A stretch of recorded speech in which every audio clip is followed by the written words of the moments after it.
Hi, everybody, and welcome to another episode of the Double 18 podcast, June 19th, 2024. I'm your host, Stephen Negishi. To me, on the right side of the screen, it is my co-host from the Awful Announcing, co-editor, uh, Ken Fang. Good evening, Ken. How are you tonight? Good, Stephen. Good to be on with you. It is a sweltering day for most of us here in the United States. It is here too. My God. Whether you're in the East Coast or the Midwest, or the heat dome is upon us. So it's over 90. It was over 90 degrees in Rhode Island where I was today. It's finally cooled down. I certainly hope that you're not minding the fan that is on for me here in my house. Stephen has his air conditioning on, so bear with us. Turn it off because I figured it was too loud. So. Okay. Well, bear with us today as we are dealing with a lot of heat here in the United States. So forgive us, and I certainly hope where you are staying cool. Absolutely. A lot of people, underestimate the heat wave, and, they ended up having heat exhaustion or heat strokes. So, I pray that everybody's doing fine. It is the summer officially. So, it is somewhat of a dog days of the sports between now and, the football officially kicks off. But there is a lot of things to talk about this year, of course. And thankfully, if you're a soccer fan, Ken, like you and I are, we have a lot to look forward to because Euro 2024 is already happening since last week in Germany. And then starting tomorrow night, Copa America kicks off between the defending champion Lionel Messi and the Argentinian national team versus Canada tomorrow night in Atlanta. And, both big events are owned, the broadcast rights, I should say, are being owned by Fox Sports. And, this weekend, the Fox Sports caused a lot of commotions and controversy with their European coverage because I believe it was the Saturday game between Hungary and I believe it was Swiss. That game was not on any of their platforms, not on local Fox station, not on FS1 or 2, but it was actually on Fubo TV. And if you're a Fubo TV subscriber, if you've never heard of Fubo TV, it's basically another a streaming service that you have to pay for. And the fact that, this was not even being mentioned anywhere else, I think is egregious. It is stupid. And it is absolutely, abhorrent what the Fox Sports is doing when it comes to their, sports coverage, especially in soccer, because I know there have been a lot of controversies and criticisms in the years since they got the broadcast rights of Euro and World Cup from ESPN ABC.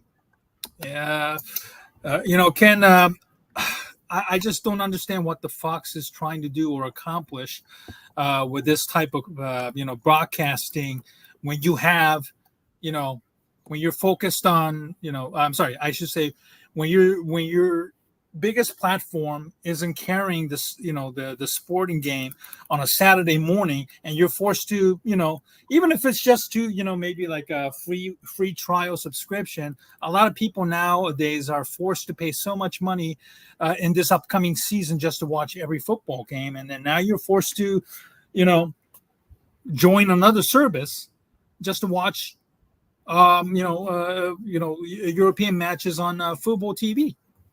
Yeah, so 5 matches are streaming exclusively on Fubo. The others will be on FS1 or Fox, but these are mostly lower tier group games like Ukraine. As you mentioned, the Switzerland game was on Saturday, and there was no score bug, so that was pretty much unforgivable. But the thing is, Stephen, is that Fox entered an agreement with Fubo to put on some matches in the European qualifying. They carried the bulk of the matches, so this is kind of like a reward for Fubo to carry some of the games of the European Championship. So luckily, as I mentioned, they aren't like an England game, or they're not Italy or Spain or France, some of the top tier teams in Europe. They're mostly like Ukraine or European countries that are involved, and they're playing at 9 o'clock in the morning.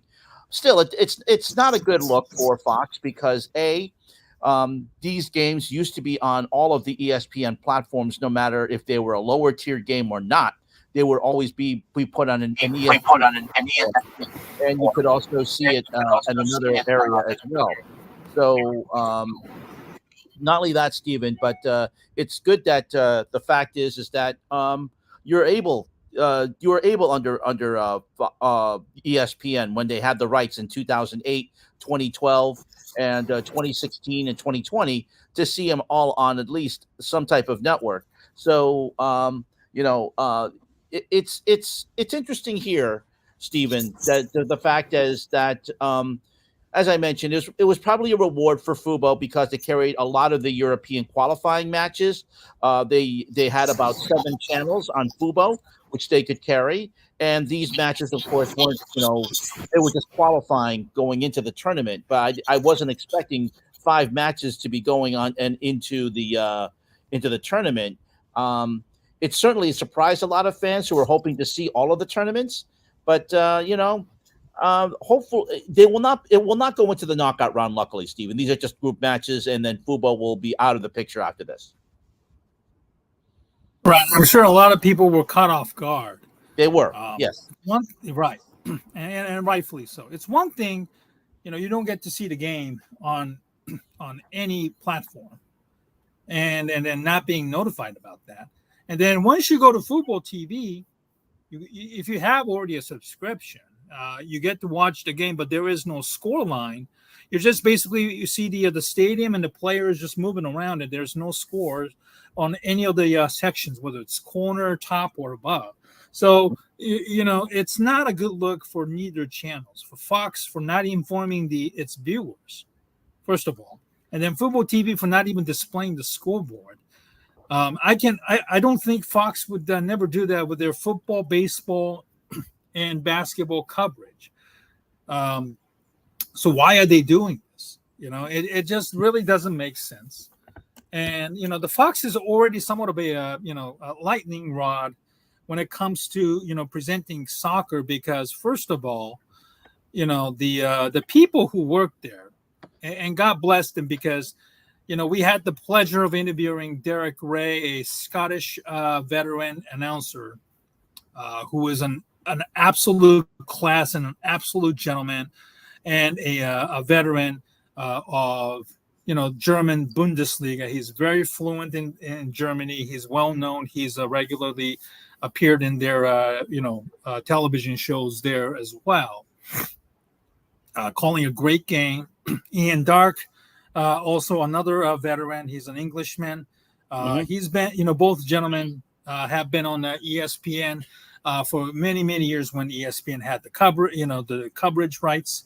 Now that it's gone to Fox, they're still calling the games for U.S. viewers. But the people who are working in studio, unfortunately, really doesn't move much the needle. And one guy in that particularly, of course, is the one that you see on the screen, Alexei Lalas, who's a public enemy #1 by many soccer fans and media members in this country.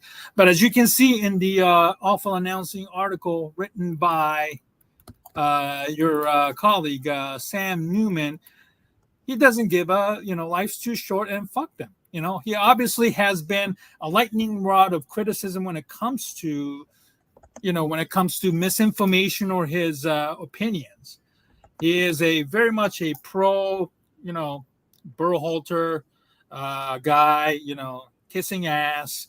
He's a typical MAGA guy, of course. And, he thrives on misinformations and, back and forth arguing with on social media, as he says it here, casually.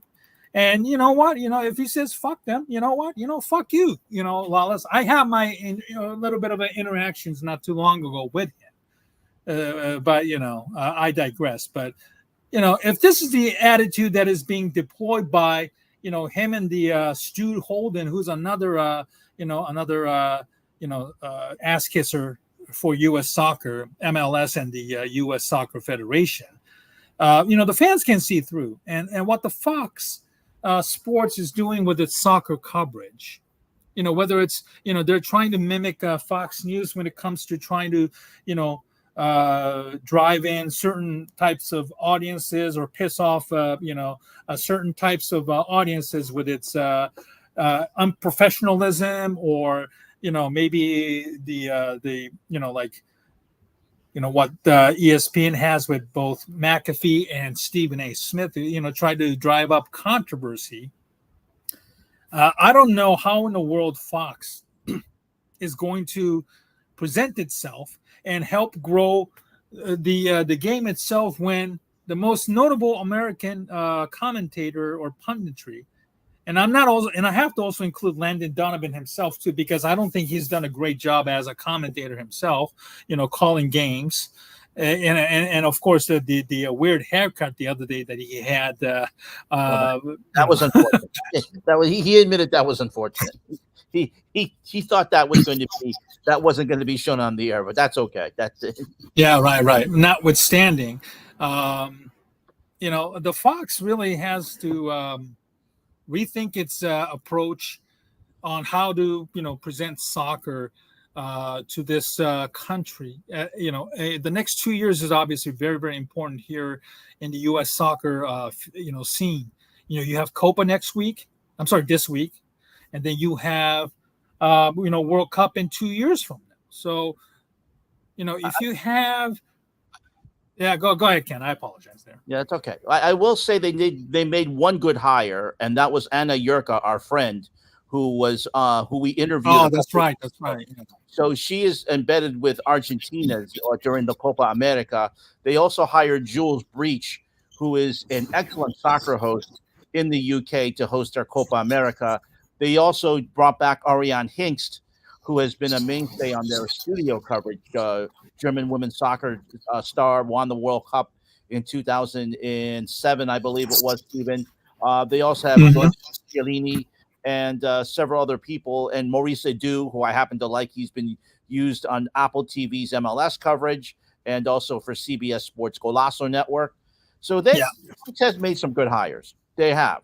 The ones that we did, that you and I particularly disagree with, of course, are Alexi Lawless, Carly Lloyd. I don't.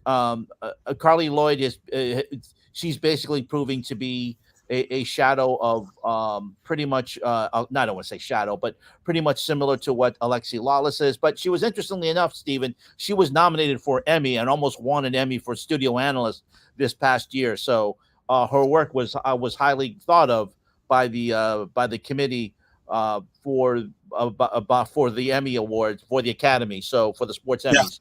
But I will say this: Fox can do better. They have done a good job in trying to bring American voices into the soccer calling, like John Strong, who is a very good caller, Steve Cangelosi. They also hired Jackie Oatley from England, who has called games in the UK and the Premier League on the world feed. She's done a great job. JP Della Camara is coming back for Copa America. He's going to be calling some games along with Kobe Jones. So overall, there are some good hires. But Fox's high profile, I do agree. Alexi Lawless, he was brought over from ESPN. He was one person they decided to make their main studio analyst, which you and I just totally agree with. And as I mentioned, as you said, he's a lightning rod. The awful announcing article that was written by Sam Newman was an aggregate from another story that was profiling him and Stu Holden. And I happen to like Stu Holden. I think he's better on the game analyst with John Strong rather than in the studio. Stu also has worked on the UEFA Champions League. Remember when Turner had it? He wasn't I didn't think he was particularly good there. But overall, Fox can do better with the soccer tournament coverage. The fact that they got UEFA Euro was a surprise to me. I thought that was going to stay with ESPN. Right.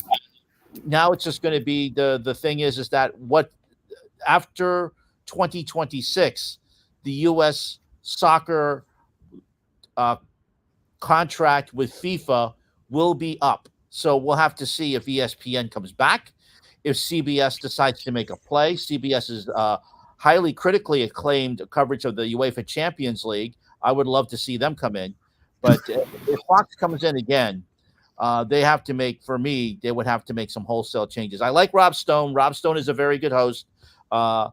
Jules Breach, Kate Abdo was one that they hired for the Women's World Cup in Canada in 2015, I believe. And she has become last year.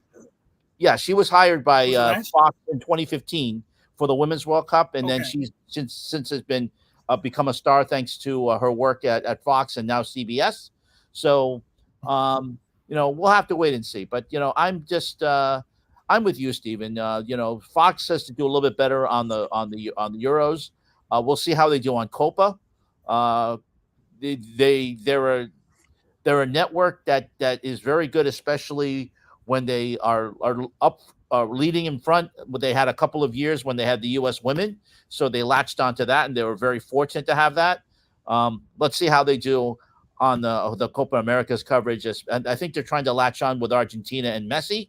That's because Anna Yurka is embedded with Argentina's team as a sideline reporter. She'll make her debut with Fox on Thursday. She's also been doing some reports. You may have seen them today during the Euro coverage. But we'll see. We'll see what happens. And you and I, of course, will comment on it next week, of course. Right. I'll say about Stu, Jonathan Tannenwald, the soccer writer for Philadelphia Inquirer, he did an interview with Holden and says, Berhalter is on the hot seat going into the Copa America if he doesn't, have a signature win, which obviously is maybe beating teams like, Brazil or Colombia in order to get to, the semifinals and even further into it. There are no more excuses for the U.S. Obviously, we've been highly critical of Berhalter last week. Obviously, he got a decent draw against a Brazilian team that wasn't really that, care much about it in their final, tune-up. Of course, the several days before, they got their ass whooped by Colombia 5-1, in which Berhalter and the team look disinterested, disorganized, even admitting that they underestimated the game, and that even Berhalter was quoted as saying he doesn't look at the results; he's looking at the process or just the overall theme of things. And if people like Stu Holden does hold, Berhalter accountable. And by God, if they're going to be the ones doing the, most of the coverage, of course, which, by the way, I have not seen any coverage, touting about, both the Euro or even on, even about Copa. I know I saw somewhere that people were complaining that we don't see enough advertisements about Copa anywhere else. Again, that's another, bad points about Fox Sports in general as well.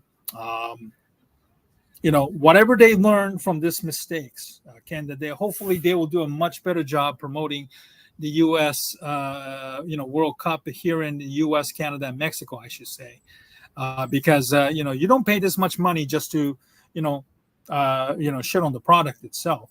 Done by people that they've hired. The great people that they already have, what they have added, and then the ones who are holdovers like Holden and Lala's with the questionable, intentions and reputations. So hopefully, when the U.S. is starting to play, I hope that these guys, if they're going to quote, through one reporter, and I hope they will go on air and make sure that whatever they said on printed on paper, they will be able to repeat that on air, because you don't want to be saying one thing to one person and then, telling, another thing on a bigger platform, lying about it, God forbid. And, this is only a big test for both the U.S. Soccer Federation, Berhalter, and Fox Sports itself. And then, Ken, as we watch the Euros on television, and we've been seeing a lot of the, soccer fans in all over Europe conversing into Germany. And, it is an incredible sight to see, fans cheering on, marching through the city. It is an absolute, joy to watch, the fans coming in. And, this is also a big test for the U.S. soccer, and then also the cities that are hosting, because, the securities, the crowd control and everything, that will be put to the test. You're going to see a lot of fans maybe drinking and, acting unruly, unfortunately, in some cases. And, as we've seen with the Mexico fans, a lot of the South American fans, Latino fans, they're ready to always chant homophobic slurs.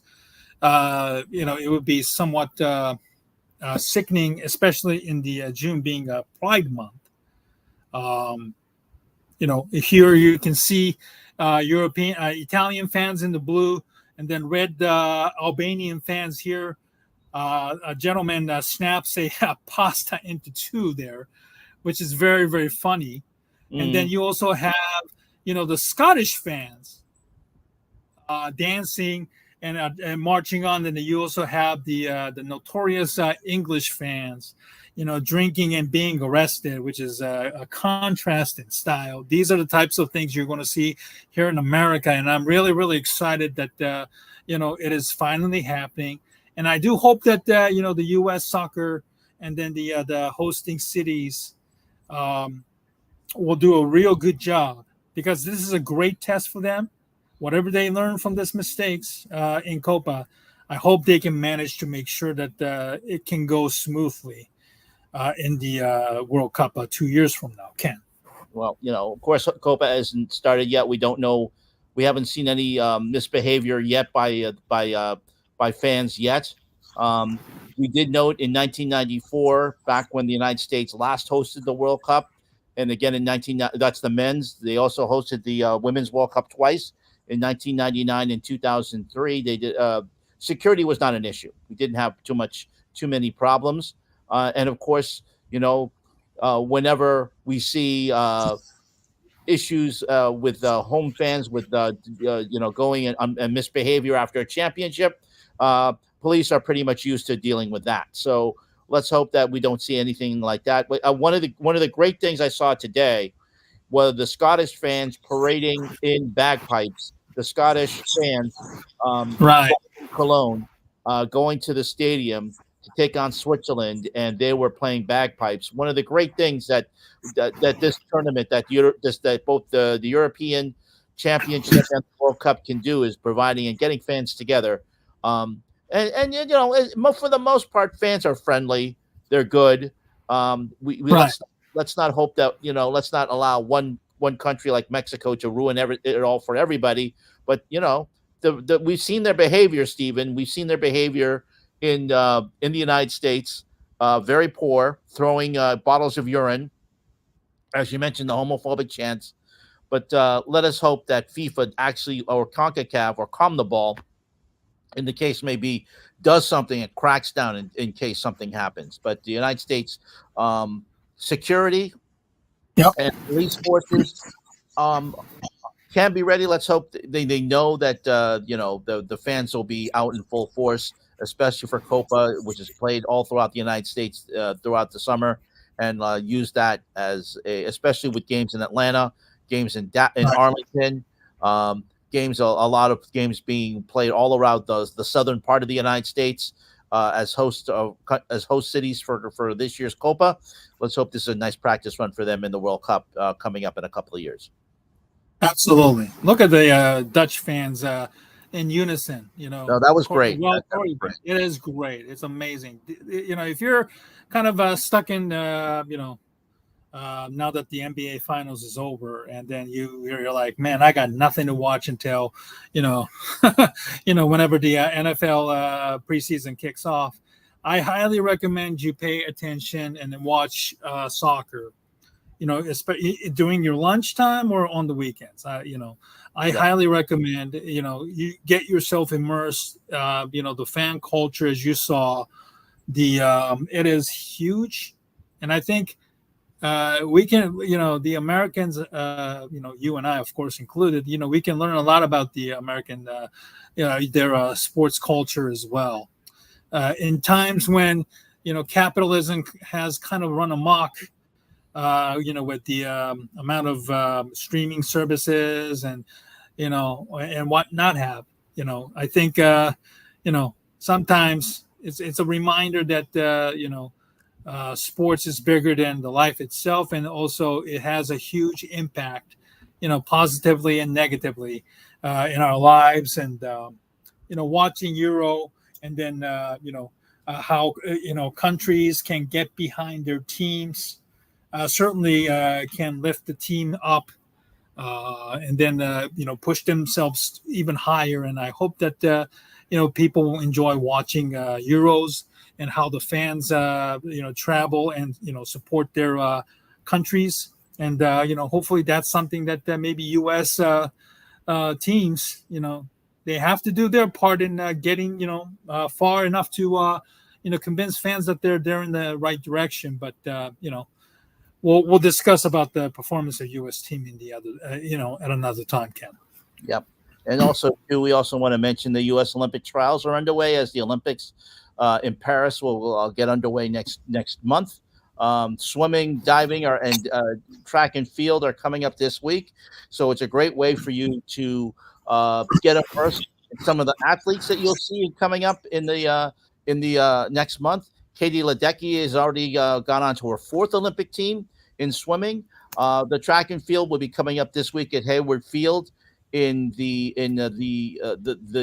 venerable Hayward Field, the great track and field house, which is in the University of Oregon in Eugene. And of course, I think one thing that too, Stephen, that maybe we'll be talking about too is one thing. And we'll just to make this real brief, the United States rivalry with Australia in swimming. It came to head in 2000 when the United States men lost the 4 by 100 relay.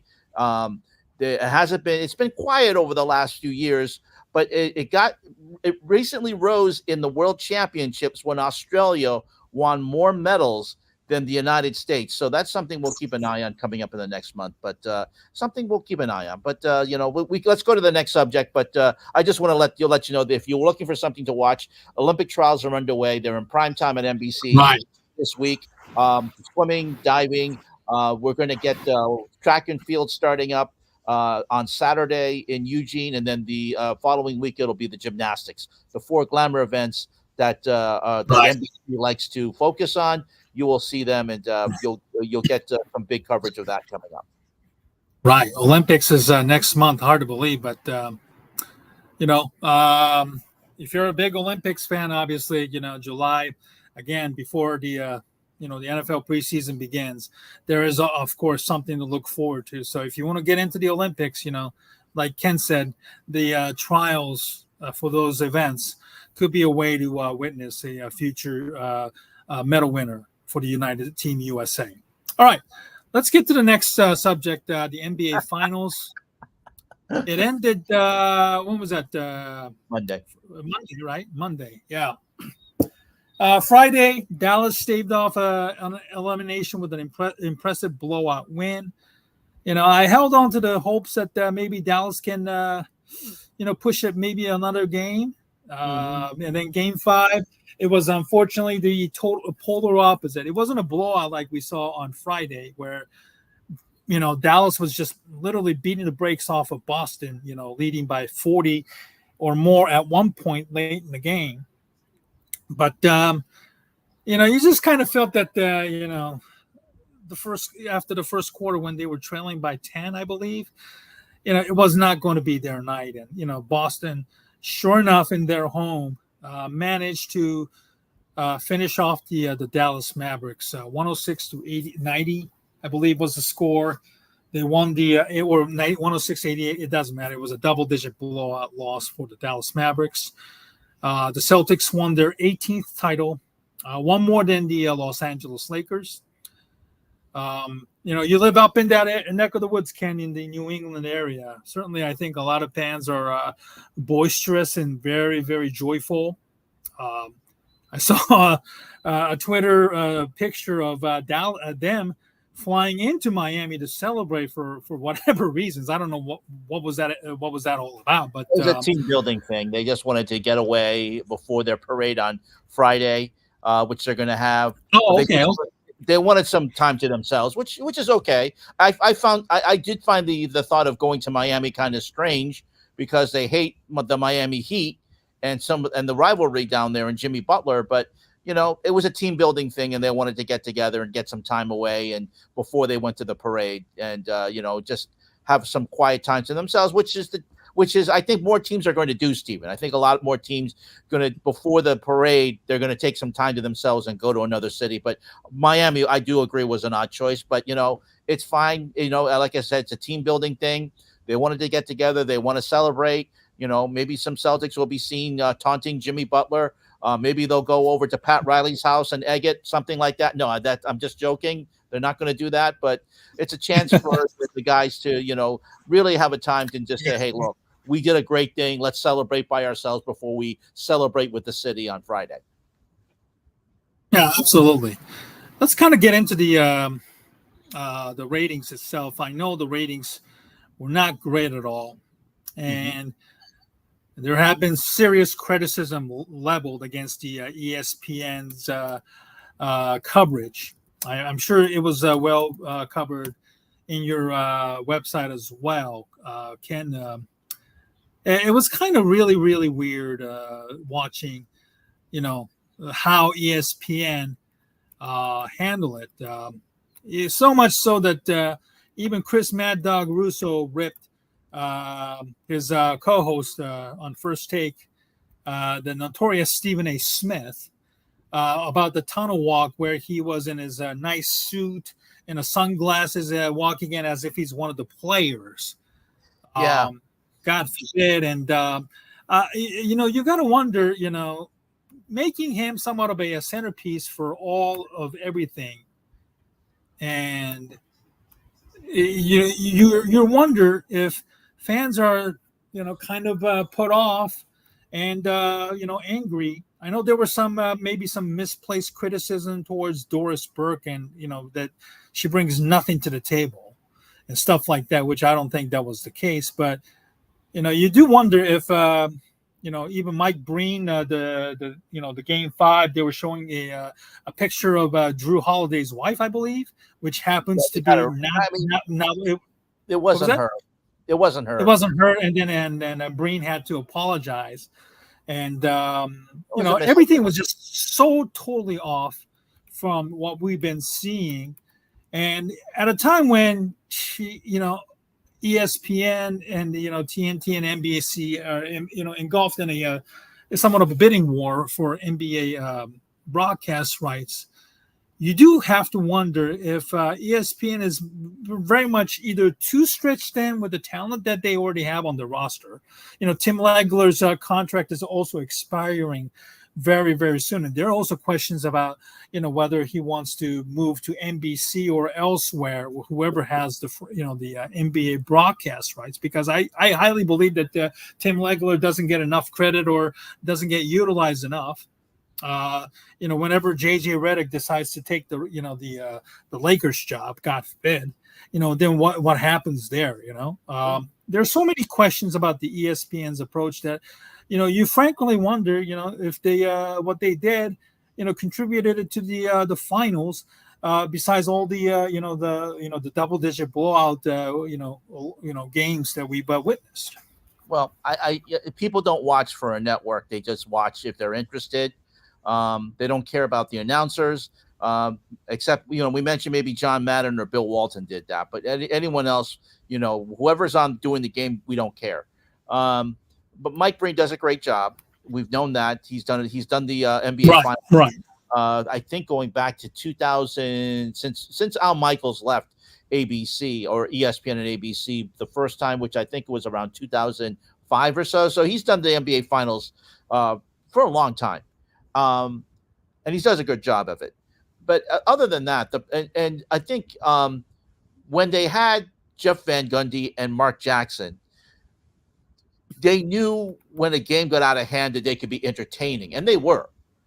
But aside from the fact that the halftime, the studio show has become, this year especially, Stephen, the Stephen A. Smith show, and also during Game 7 of the Eastern Conference semifinals, focusing their entire pregame show on Stephen A. Smith and the New York Knicks, not even focusing any bit on the Indiana Pacers, when the Pacers actually went in and blew out the New York Knicks. So it was kind of it made you root for the Indiana Pacers to defeat the New York Knicks. That's the way ESPN was handling it. And if I'm the commissioner of the NBA, Adam Silver, I'm on the phone the next day saying, "What the hell are you doing? You need to get your acting gear and do much better." But ESPN just continues with its 4 storylines, its use of Stephen A. Smith. Right. And a very good point that I read, I believe it was in Sports Media Watches, John Lewis wrote about it. The fact is that the person who's in head of NBA production, their studio production, is a guy who produced their coverage, who produced their studio coverage with Stephen A. Smith for First Take. So it became, instead of focusing on the game, it became more of debates again. So you've got Michael Wilbon there. You've got Stephen A. Smith there. You have Kendrick Perkins, who also Bob Myers as well. Yeah. So instead of focusing on the game and highlights, and not only that, ESPN during ESPN on ABC during the finals, we noticed this on Awful Announcement, especially the first couple of games. There was just less than 2 minutes of coverage. The rest was commercials. So it's just really out of hand. So, and also great nice to see my friend NYC Sporty X coming over. Thank you for your comment. Yeah. NYC Sporty from the Twitter saying they also the ESPN had 2 Knicks players in the studio during the finals. Absolutely. Josh Hart was one of them.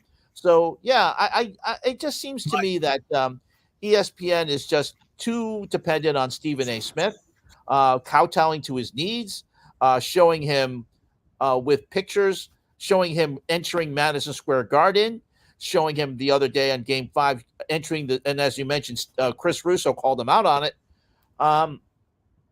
If Stephen A. Smith leaves ESPN, which I think he's going to do when his contract is up, it'll force ESPN to refocus their coverage. But as long as he's there, it's going to be the Stephen A. Smith show and him yelling at the American people, pointing his finger at the American people, pounding the desk. We don't need that on our coverage. It's just too much.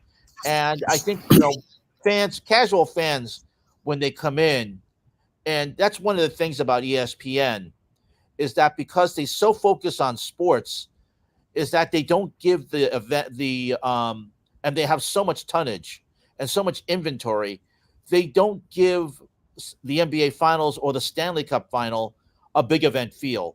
One thing that we have seen on other networks that's like CBS and why people wax poetic about the NBA and NBC is that they always gave the NBA playoffs or the NBA Finals a big event feel. You felt that you were watching a big event. When I was watching the NBA Finals this year, Stephen, I felt that it was just another regular season Wednesday night game presentation. There was nothing special about it. There was nothing big about it. It was just, hey, here's the game. And then here's the halftime with Stephen A. Smith and Malika Andrews. And let's go back to the game. There was nothing special about it. And I know ESPN is going to do better when they get when they do the Super Bowl in 2027. But other than that, I just don't feel that they don't step up like the others networks do when it comes to a big event. Right. I think, I'm very curious to see what the, NBC, if they do win the rights, what they do, kind of like a Sunday night football night in America on Sunday night. They're probably going to do a basketball night in America on a Sunday night or something like that. But, very, very interesting what the NBC does. Certainly, some of the basketball season does kind of coincide with the soccer season. They carry the Premier League games on NBC and Peacock. So, as I'm posting the article by your fellow colleague, Ben Axelrod, who we had the pleasure of having him on the show earlier this year, back in January or early February, I believe.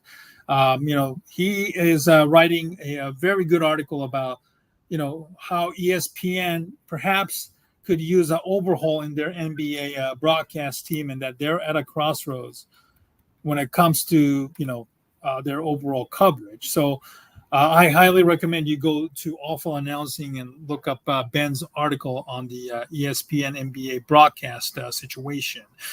Certainly, I think, they have so much talent. Certainly, they have so much, money invested in all other sports. Obviously, it's not just basketball. And certainly, probably one of the reasons why they ended up leaving soccer altogether, including Major League Soccer, is because they probably wanted to, devote more time into, maybe other sports that was somewhat deemed more popular and more maybe profitable.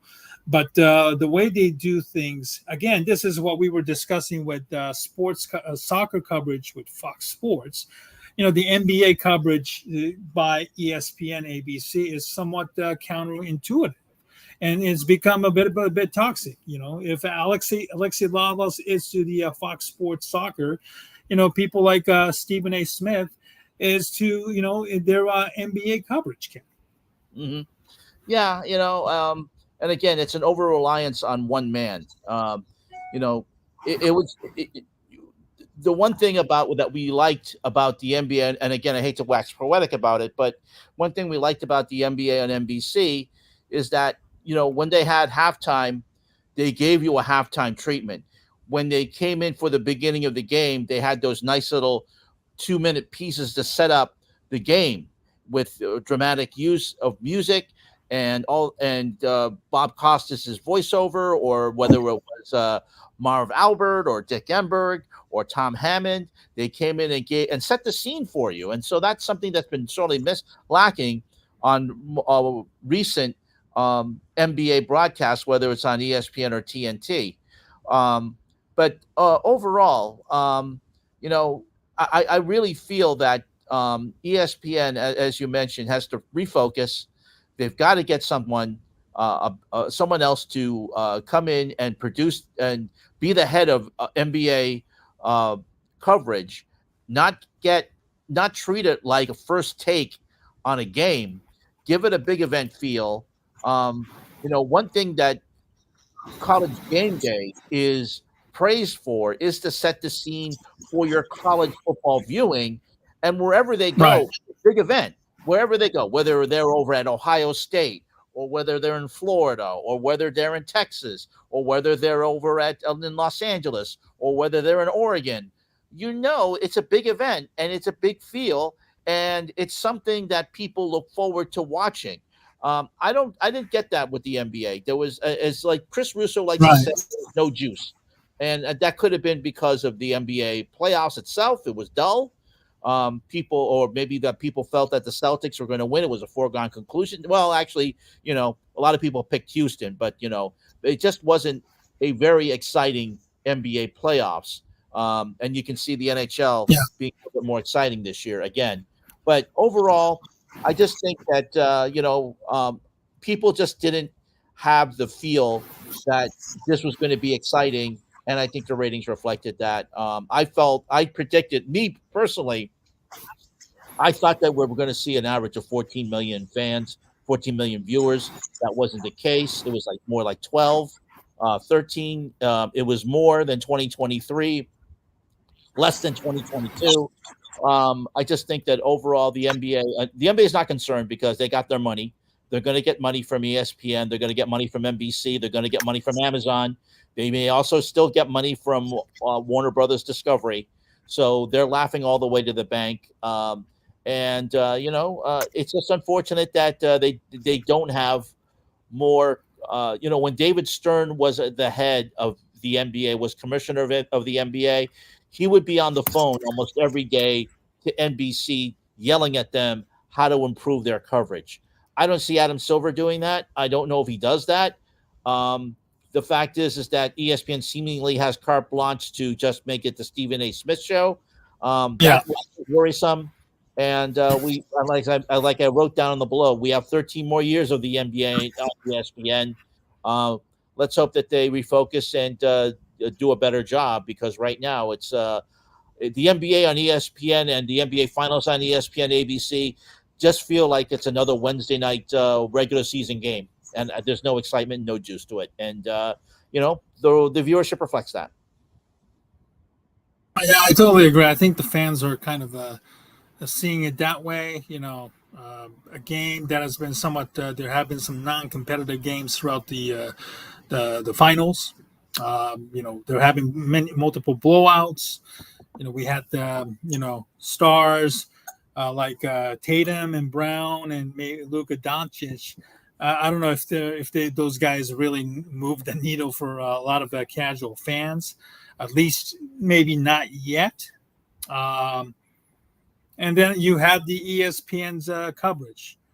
I think it's all of it is somewhat interconnected, and I think the NBA has a lot of work to do moving forward. Obviously with a brand new broadcast rights, a lot can change.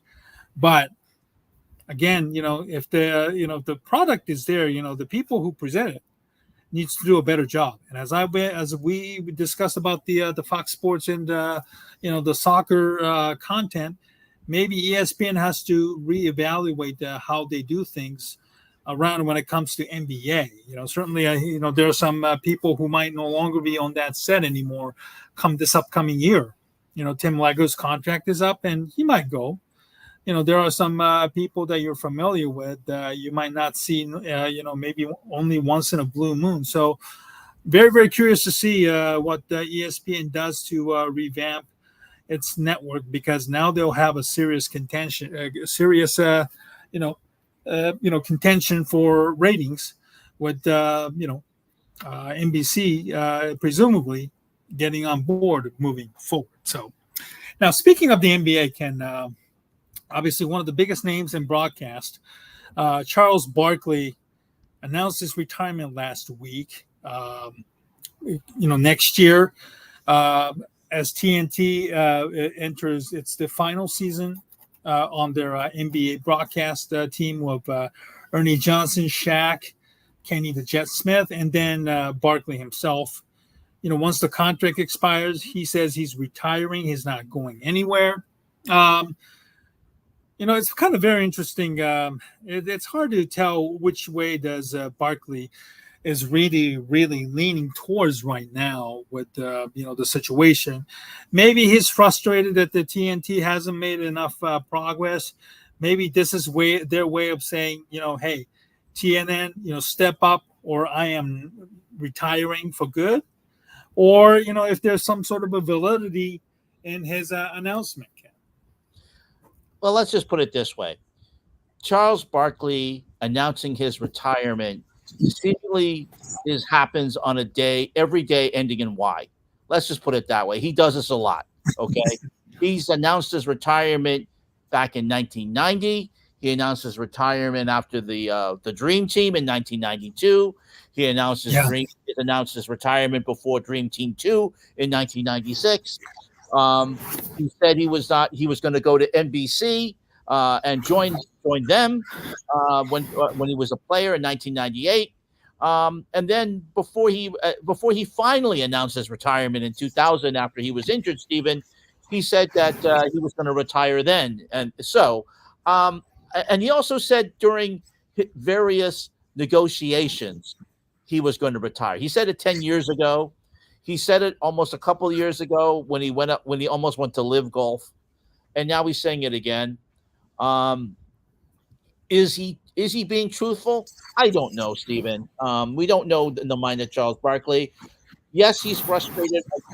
Yes, he's angry at Warner Brothers Discovery for the lack of transparency they're giving him over the negotiations and not renewing like they have in the past. Certainly we've talked about that before. My guess is that Charles Barkley is going to be either on Amazon or NBC. He's not going to go to ESPN. He said previously he would never go to ESPN. I tend to think that's true because of Yeah, he said. probably he and Stephen A. Smith can't coexist in the same studio together, perhaps. But Well, he said that it's just too much work because you have to appear on so many shows during the day, whether it's Sports Center, whether it's ESPN Radio. They call it the car wash, and you basically go on your ESPN Radio at the beginning of the day. You appear on NBA TV, NBA Today at the middle of the day. You appear at Sports Center before your pregame show, and then you appear on the pregame show, and then you have to appear on Scott Van Pelt later that night. So it's a little. It's Steven. That's one reason why he managed to bring Shaq over to Turner Sports, Steven, because he convinced him it was too much work. He just wanted to do one show, and that's inside the NBA. So that's one of the reasons why, particular, that's why Shaq went over to inside the NBA. But overall, I have a feeling it's another play, Steven. I guess there's some police nearby. Hopefully, they're not coming for you. But overall, I think that this is another ploy by Charles Barkley to get a contract. He has signed with Turner for 10 years. He signed it 2 years ago. He does say he does have an out in case TNT loses the NBA, which it could happen. We still don't know yet. But overall, I think that he's not retiring. He's going to be on another, whether it's NBC or Amazon. He's going to be he's going to continue. I think he likes his paychecks. I think of course. He wants to gamble. He wants money to go on the golf course and gamble over there and pay off his debts. So he's not going anywhere, Steven. He's going to still be on television and past beyond the 2025 season. So don't fear, folks. He's still going to be on TV. Yeah, I hope so. Charles Barkley certainly, getting up there in age. So it does not surprise me. We hear about the retirement talks, but maybe this is his way of trying to, force TNT to step it up and no doubt. step up in their bid for their NBA broadcast rights. But we'll see. And if TNT sees this to, I don't say no longer exist. I think it will still be there. But if the TNT's NBA coverage is significantly watered down or God forbid it's gone, then I think it's probably largely due to Charles's decision to leave. And Charles is going to probably definitely go to the platform that you have mentioned. Definitely there's a market for Charles in other markets, even in college basketball too as well, God willing. So, very, very interesting to see how this impacts the broadcast conversations among between the NBA and the media companies that is in the huge betting. And if Charles is going to be the centerpieces in the deal between the NBA and the platform, as a way of trying to attract viewers very, very early on.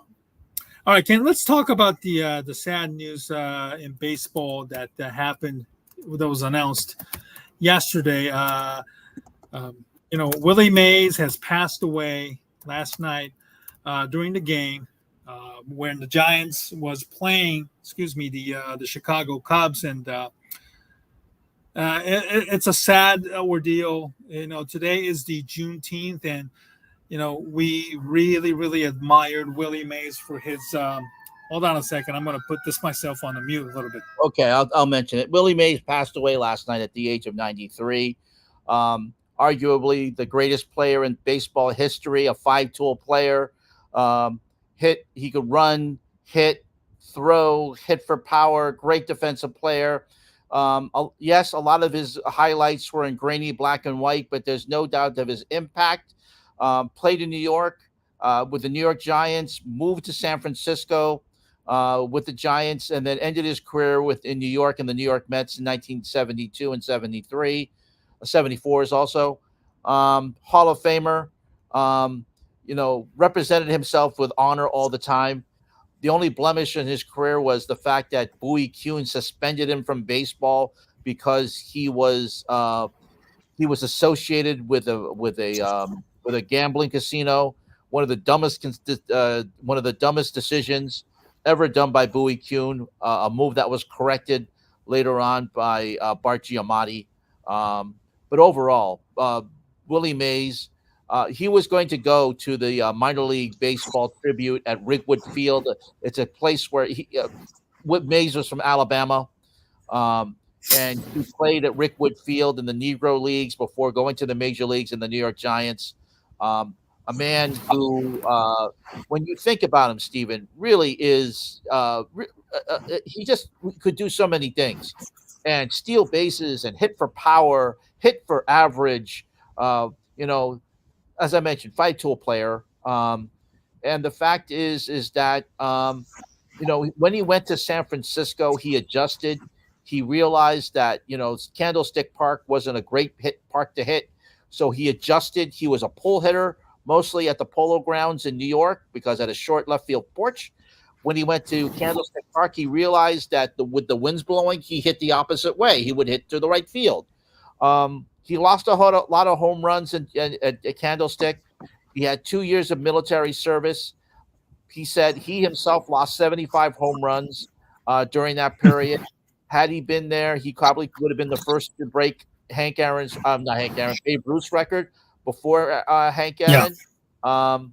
But overall, a talented player, Steven, a great player, first ballot Hall of Famer in the Baseball Hall of Fame, and overall just a great man. And it's interesting. There was a video that was shown on Twitter/X today.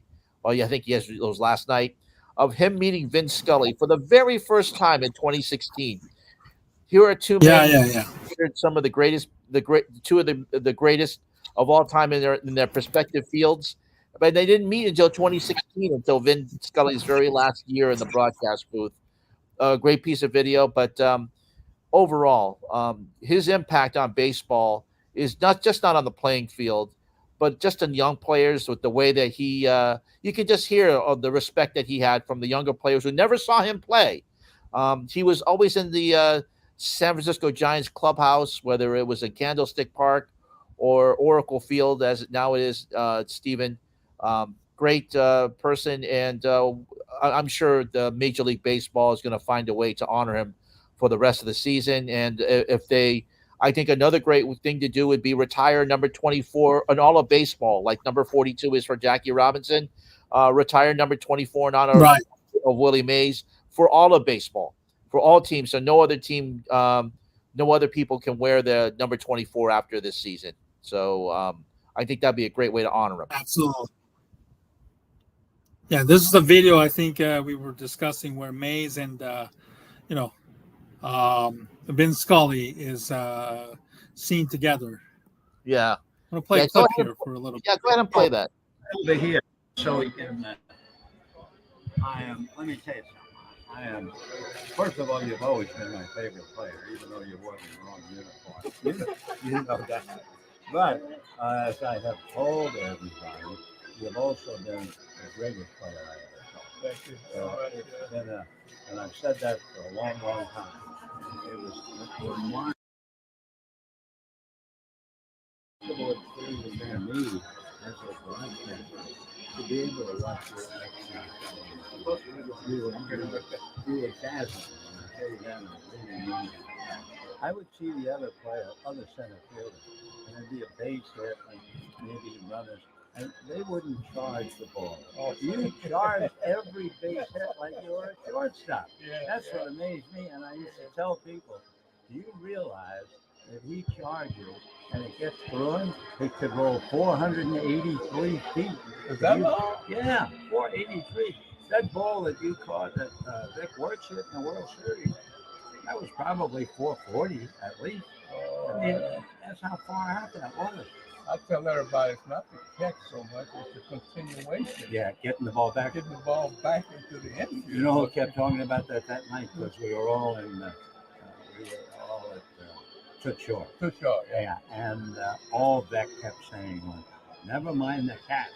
How he got the ball back was the most amazing part of it. Oh, yeah. But to me, I tell people, nah, the best play he ever made was the line drive hit by Bobby Morgan in Everett Field. And basically, what happened was you hit the warning track, no helmet. You hit your head on the concrete wall. You rolled over on your back, holding the ball in your glove on your chest. Henry Thompson came over, reached in, took the ball out of your glove, held it in the air, and they called Tommy out. That was the end of the game. That's the greatest catch. The greatest catch I ever. Nobody talks about that. I do. I remember. Yeah. I remember Bobby Morgan. Yeah, Bobby Morgan. Bases loaded. You got it right. Bases loaded. That's the best. 2 out. 2 out, and line drive is going to be double. 2 runs are going to score. He's going to win the game. Easy. And instead, you look, in my mind, you look like an arrow. Your whole body was straight going across the outfield grass. And when you caught the ball, that was a gravel warning track. You know, it wasn't some nice rubbery thing. And you bounced into the wall, rolled over on your back, and somehow held on. That's to me. But of course, just watching you play. Yeah, there we go. That's great stuff. Vin Scully and Willie Mays meeting for the first time in 2016. Believe it, it's amazing to think they never crossed paths until 2016, Stephen. With the playing career, both of them go back to the 1950s. And interestingly enough, Stephen, Vin Scully has said the New York Giants were his originally favorite team before the Dodgers, before he became the Dodgers in the 1950s. And just the fact is that they met in the broadcast booth in the final weekend where he called it a quit, Stephen. Great to see that video. And both of them still have their great memories of were very sharp talking about the 1950s and talking about the game at Ebbets Field as if it was yesterday. It was great stuff. And Willie Mays, like I mentioned, he was going to be at Rickwood Field yesterday. For the minor league baseball tribute for the Birmingham Bulls, not Birmingham Bulls, but minor league baseball, and also for the major league game tomorrow, which is going to be between St. Louis and San Francisco. Of course, the Giants was his franchise. He was expected to be there. He made a statement through Dusty Baker that he wouldn't. So he passes away before June 19th, which we celebrate today. Of course, which is, of course, the day in which slaves were finally freed after the Civil War. We celebrate that, and I don't want to say it's appropriate that Willie Mays passed away before as we celebrate the holiday, but let's just put it this way: the fact is that we celebrate the Negro Leagues in Rickwood Field where he used to play. It becomes now a celebration of his life, and I think that's really appropriate. I totally agree, Ken. I think you eloquently put it there. It's a celebration of one of the true legends in not just in baseball but in sports in general. His time coincided with the obviously the civil rights movements in the United States. When he played, I think his impact is going to be very, very felt and going to be missed. I do believe that there should be ways to honor him. It's not just the Giants or even the Mets, where he only played a handful of seasons when we knew that, he was unfortunately probably no longer the same Willie Mays that he once was back with the then New York Giants. But certainly, I do believe that the Major League Baseball needs to find ways to honor him.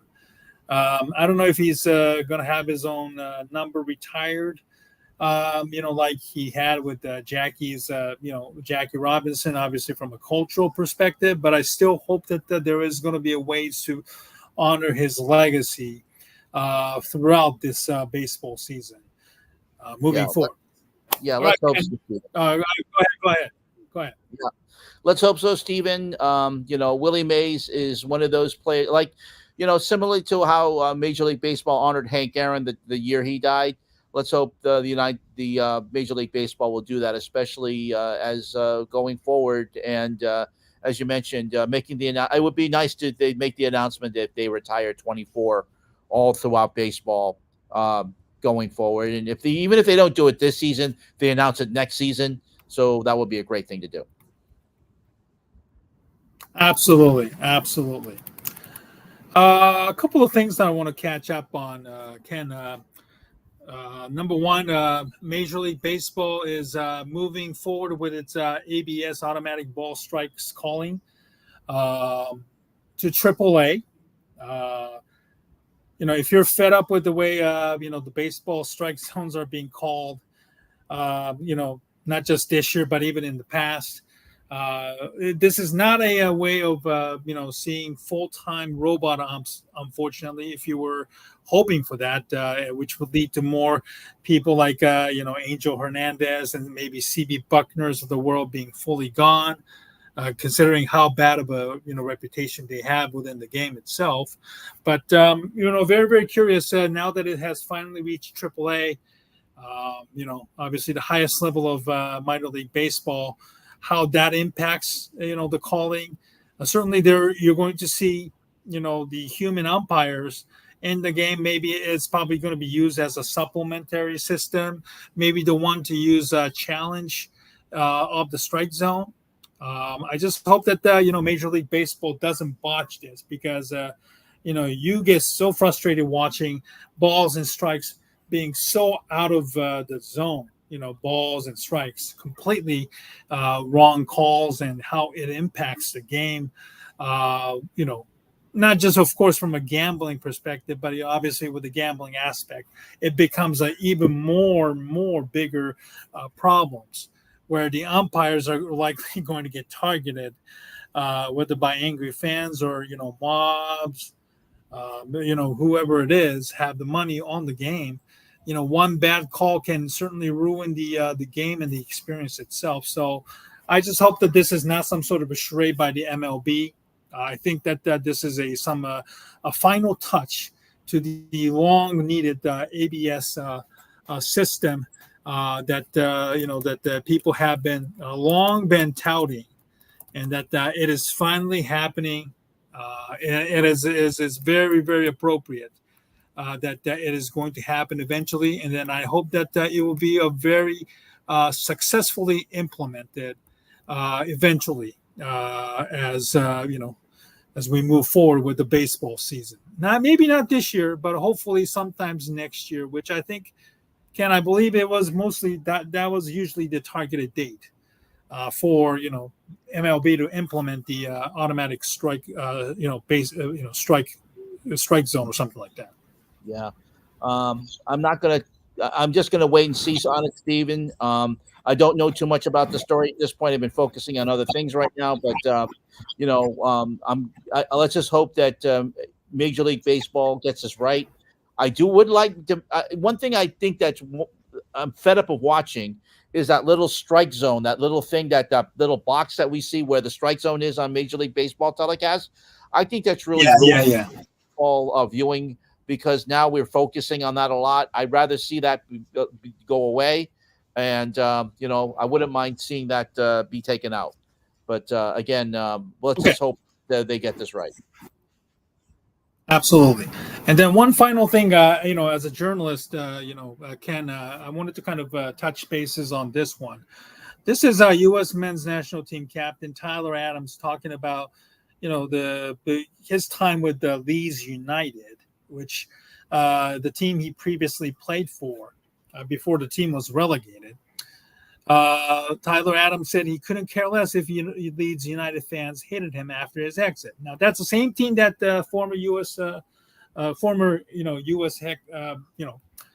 Player and now a coach of the Canadian national team, Jesse Marsh, spent a very short time coaching there, and then also Weston McKennie was also loaned from Juventus to Leeds in a disastrous move, which I think a lot of Leeds fans are still pissed about.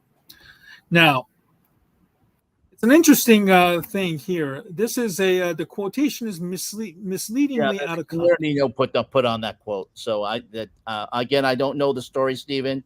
I'm going to have to refer to you on that one. I'm not too familiar with this one, so there is a community No. note. I understand. It's obviously what I find it to be interesting is that the context, the quotes being taken out of context, Yep. and then making him look really, really bad. And the actual quote it says here, it's a team and a city built off hard work. It's like a blue collar city, the Leeds is, compared to more glamorous, places like London or, even Liverpool for that matter, even Manchester for that matter. Okay. And then I resonate with these fans unbelievably well to this day. Whether they say they hate me or not, I could care less. Now, that is completely different than what this guy is tweeting. If Leeds fans hate him or not, he couldn't care less. Right. And I have to say that, obviously you work in the industry of covering sports. And as somebody who got, into a little bit of the Twitter beef or Twitter, discourse with a well-known Chicago sports radio guy, myself, it's the misinformation in this day and age. I happen to be the guy, who got duped and, learned a lesson myself. It's unfortunate that, these things are being played out and something has to be added like this to clarify. And I'm glad that at least, Tyler Adams doesn't have to clarify himself in front of the media members, maybe adding more fuel to the fire, and that we, myself included, that we have to be very, very careful about, these things being played out, because it's not just the politics that we're witnessing about, being, use misinformation as some sort of a weapon, unfortunately, Ken. Yeah, again, I don't know too much about the story, and I don't know much about the note, but I'm glad to see that the community of Twitter put that up there to add context, because some people, as we have seen, like to do clickbait and just take quotes out of context.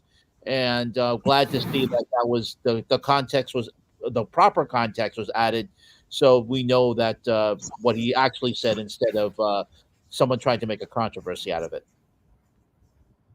Right, and I think part of it is because I think when Leeds got demoted or relegated to the Champions League, which is like a second division, right. I think a lot of people blamed Adams, who was hurt quite often.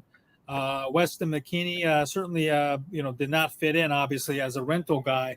Didn't have enough time to really immerse himself into the English soccer culture and the system before being sent back to Juventus, where he had a very decent season. And then, of course, Jesse Marsch and his crazy tactics, he just didn't have the right pieces to get the job done. And I think a lot of that is being geared towards the Americans, so maybe that has something to do with it. But again, I'm just speculating. But of course, that's why the community notes are there for, people seeing these types of things, misinformation being put out there to be weaponized against the players and even against their family members nowadays. So just glad that these things are, being put out there. And it's also a reminder for all of us, myself included, especially that we don't, buy too much into these types of situations, especially with what we're seeing now, with the, the election upcoming. I didn't touch on this tonight, and I felt that I didn't need to, but, the discourse in the WNBA between Angel Reese and Catlin Clark being played out as well, of course. So, it's a lesson that, all of us hopefully can learn, and then, be very, very careful about believing what you see, or maybe posting stuff out there, and then believing too much into, what is being put out there. Well, on that note, Ken, thank you very much for another fantastic show tonight. As you can see, you can subscribe to our YouTube channels for our past contents as well. You could also follow us on Twitter. for Ken at Fang's Bites. I can be followed at Asian Sports Fan 1. Ken also works and writes for The Awful Announcing, which you saw a lot of their content tonight being shared on our live stream. And hopefully you will follow awfulannouncing.com for an excellent content on sports media and also sports in general.